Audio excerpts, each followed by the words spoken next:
confirmed. At next week's inauguration, Elon Musk, Jeff Bezos, and Mark Zuckerberg will. Well, as I said on this account on my YouTube channel and elsewhere, long time ago, is that all of these guys are setting up to be the oligarchs.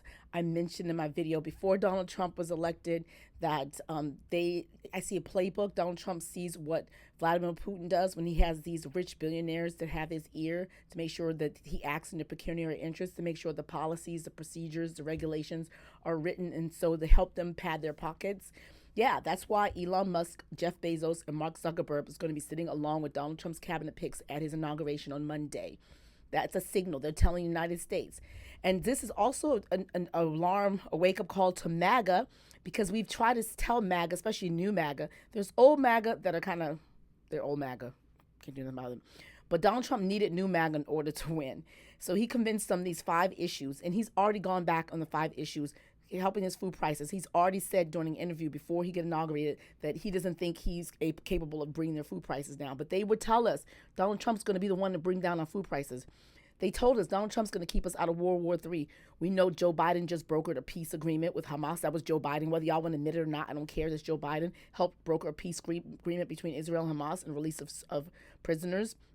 We know that Donald Trump has been escalating violent rhetoric. He's talked about and said he would not rule out military use to forcibly take Greenland from Denmark, from an ally nation. He's mentioned using military to forcibly take Panama Canal back from Panama.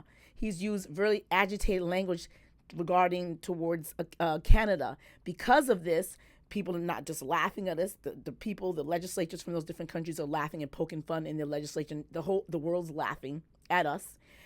You have people like not just allied nations, you have adversary nations like Russia. There was a Russian official recently that said, oh, we taking back countries? Well, America, we have Alaska back because we purchased Alaska from Russia. They're like, well, if you taking back, if you want to take Greenland, we'd like to take, how is that not World War III? So everything you guys asked for and voted for is not happening. Then you guys voted for undocumented people and America first to get illegal immigrants out of the country. And Donald Trump sided with Elon Musk. One of the billionaires is going to be on stage with him who said, no, we're going to do H-1Bs. We're going to get the best talent from Asia.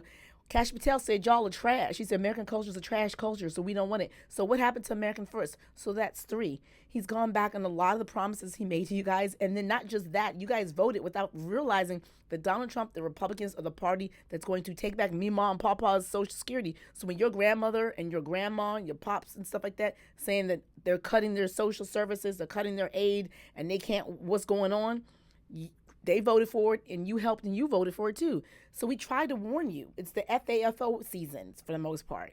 So what you're going to see in inauguration is a symbol saying like it's an FU. It's like thanks for the votes. Donald Trump said it. I don't care about you. I just want your votes. I've posted that video many times before. I can post it again, but I won't for now.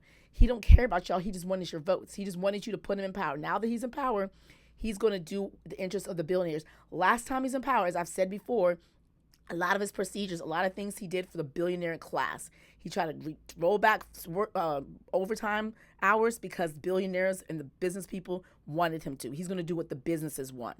He did not do a lot of FDA, Food and Drug inspections. They cut it back during Donald Trump's first administration. So we had a lot of food recalls because that's a burden on the businesses. The reason why he didn't do as much OSHA, not just because people left the jobs, they had left less inspectors. The sign came down from the top down that this is not a priority of ours to do inspections, to do that stuff. So there were more fatalities during Donald Trump's first administration because the businesses, he didn't want the businesses to be burdened, would have to worry about keeping their offices safe for y'all and the space is safe for y'all. That was not a priority because he's looking out for the interests of the business. He's always has. So he just tricked y'all with these other issues that he's already rolled back on to get you to vote for him. And now the sign is going to have on Monday is counting further like, thanks for your votes. Now I'm going to do everything in interest of the businesses. He rolled back environmental protection laws. Louisiana is a red state. There's a part of Louisiana called Cancer Alley. You know why it's called Cancer Alley? Because the chemicals that are emitted, stuff like that, cause a lot of people from that area that's close to them to get cancer. One of Donald Trump's first EPA administration, and the second one is the oil lobbyist. The second one is a coal lobbyist that he put in place. The one he has coming forward now, lobbyist for the industry. The first thing Scott Pruitt did is, he's really problematic. Look him up. He's just like a walking scandal. He rolled back a bunch of regulations. By the time Donald Trump finished, he rolled back 100 clean air water regulations, poisoning the air of people like the folks in cancer were in Louisiana, red state Louisiana, that voted for him. Like, you vote against your interests. We told you not to vote against your interests. We said, but y'all chasing down this idea that other people are going to be punished. These trans people make up less than 1% of the population. Why are you trying to punish people to make up less than 1% of the population? And as a cost of that, your grandparents losing license insurance. And for you men out there, Turning Point USA, Charlie Kirk said he went and he just got a bunch of college kids. Their health care is dependent on Obamacare health care. Obamacare requires insurance companies to keep kids who are 26 and under and the parents' health care. So those kids normally, technically, would be off their parents' health care. The kids that voted for Donald Trump, those Gen Z boys, would they get sick, when they get whatever, get crabs or whatever, and they go to the doctor and they have insurance, because they don't have insurance anymore, because if it was up to Donald Trump, he's going to get rid of Obamacare, and Obamacare is the one that says that they get to have the insurance. So that's what I'm talking about, voting against your interests, not really worried or aware that you're voting against your interests. He's not going to keep you out of war. He's escalating war. His language, he's using violence. He wants to be Vlad Putin. He's using these words and languages of things because he wants to be Vladimir Putin so bad. He wants to be a dictator. He wants to be an autocrat. He wants to be authoritarian. But here's the good news, y'all. The good news is, unlike those other nations that I mentioned, Venezuela. He wants to be, the countries, Poland. All the places, all the dictators, their forms of government, not democracy. We have checks and balances. I know a lot of people don't believe in it, but I've said I believe in the checks and balances. Last time he was in president, every single time he does stuff that goes beyond the boundaries because he thinks Article 2 of the Constitution gives him the right to do whatever he wants. He said that the Justice Department is my law firm. It's not. So everything he tries to do, there is a lot of people who are on the sidelines waiting in the wings for him to do stuff. We are already tracking these stuff. We know based on what he said we did last time. We know based on stuff he said during the campaign that he's planning to do some damage. So people are lining up. They're waiting.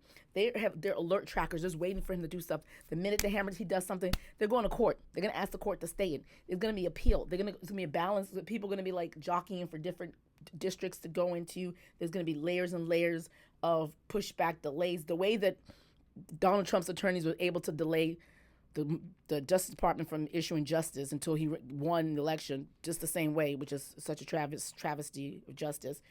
That's what's going to happen. That's what happened last time. That's what's going to happen this time. It's going to be just delayed because he's going to do all this crazy stuff that he has no authority to do. And because we have a system of checks and balances that says there's proper procedures, and he's not going to follow the proper procedures, it's going to be challenged. And we're going to have the judiciary, which is full of, shouldn't be this way, but they're full of Obama judges, Biden judges, even George Bush judges aren't that way. So it's going to be full of those people. So with all those folks in play out there in the cases, we can stop him. So he's not, and also his majority in the House has been slimmer than it was last time, and we just need 2 years to flip both of them because he's going to cause all sorts of havoc, do all sorts of nonsense, and all the people who realize, oh my God, my prices are still high, these tariffs are causing them to go higher, I'm losing my health insurance. All the folks who are Googling, how can I change my vote? They'll have their senses, and they'll hopefully help us flip in 2 years. So you just got to just ride it out for 2 years. That's the plan. And if you want to know more about the plan, if you want to know these organizations, I've listed them. I have a companion document I created to help support my work here. It's outlasting47.com. It's a living document. I constantly update it. And in that document is going to be listing the different organizations and monitoring the different issues. And I have a case tracker. So I'm going to actually walk through soon the whole document in the case tracker to help folks fill out the document. You'll see me filling it out. And I have a bingo card with all the administration, but then also the most toxic ones like Kash Patel, Pam Bondi, P. Hegseth, who should not get confirmed, but they probably will anyway, but whatever. Linda McMahon, all of them are on that bingo card, just the most problematic ones. It's in that document, and it's constantly updated. So if you want to support my work here, outlasting47.com, but if you don't, that's fine. Just follow this account, share it with other folks. So we'll outlast47.com. We're going to do it. It's like the resistance. It's like we got outplayed. We did get outplayed for him to win. But because we got outplayed, we just have to bide our time and do what we need to do to just ride it out for 2 years. So that's the plan, y'all. And if you're a MAGA and you're watching this video, do not comment because this video is not for you. And a lot of times y'all be saying some crazy stuff. It just goes into the filter anyway. So you can hear. It's okay. You hear the plan. Because, We're going to get it done no matter what. All right. Thanks so much, JJ Gat. Keep scrolling.